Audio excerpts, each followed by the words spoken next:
So I'm Dr. Smith, and we're going to go over some basic use of the microscope today. When you carry a microscope, grab it by the arm, put your hand underneath the base. When you set the microscope down at your desk, put it close to the front edge of the desk like that, and that makes it a lot easier for you to sit comfortably at the microscope without straining.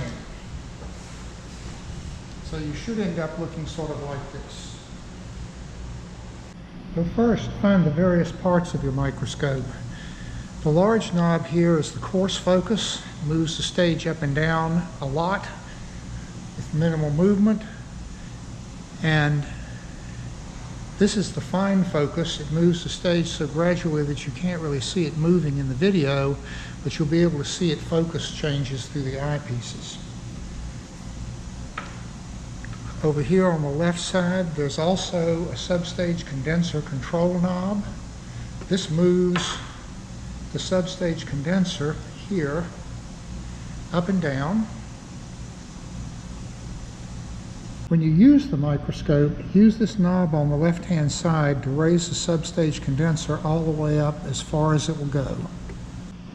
And on the front of the substage condenser, there's a little tab that can be pushed from right to left, and this controls an iris diaphragm inside the condenser. To use the microscope, turn on the light. Make sure that the light is turned all the way down by pulling the black knob towards you. Take a microscope slide and look to see approximately where the specimen is. You can put it against the light background if you need to. And that way, when you put the slide on the stage, you'll have some idea of where you need to maneuver the slide to so that you can see the specimen immediately. Put a slide on the stage, and over here on the left side there's a stage finger that you can pull back, slide the slide forward, and then release the stage finger, and this allows the mechanical stage to move your slide around for you. Now make sure the slide is in position. With the slide on the stage, note that there's a bright spot of light coming up from the illuminator through the substage condenser.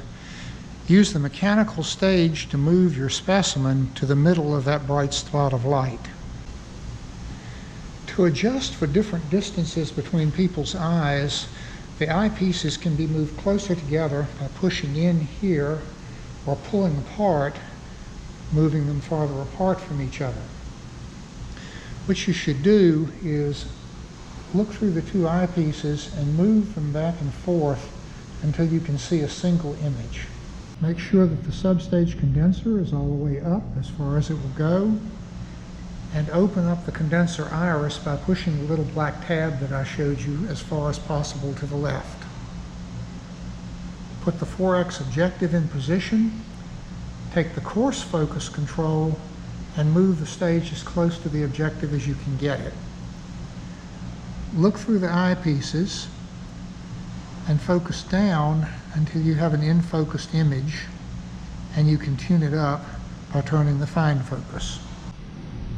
Once you have done that, close your left eye and focus the microscope carefully with your right eye. Then close your right eye and turn the knurled ring right here below the eyepiece until the image for your left eye is sharp. The microscope objectives are parafocal, so once you have focused the image with a 4x objective, you can turn the 10x objective into place, and it shouldn't take much turning of the fine focus knob to bring the image back into focus. Similarly, once the microscope is focused with a 10x objective, you can turn the 40x objective into place, and once again, it shouldn't take too much turning of the fine focus knob to bring the image back into focus. If you want to take pictures through the microscope, the department has made microscope adapters to serve as supports for your cell phone. And simply take the adapter, slip it on over the eyepiece, center your cell phone camera lens over the image that you see, hold on to the phone with one hand, and use the other hand to take a picture.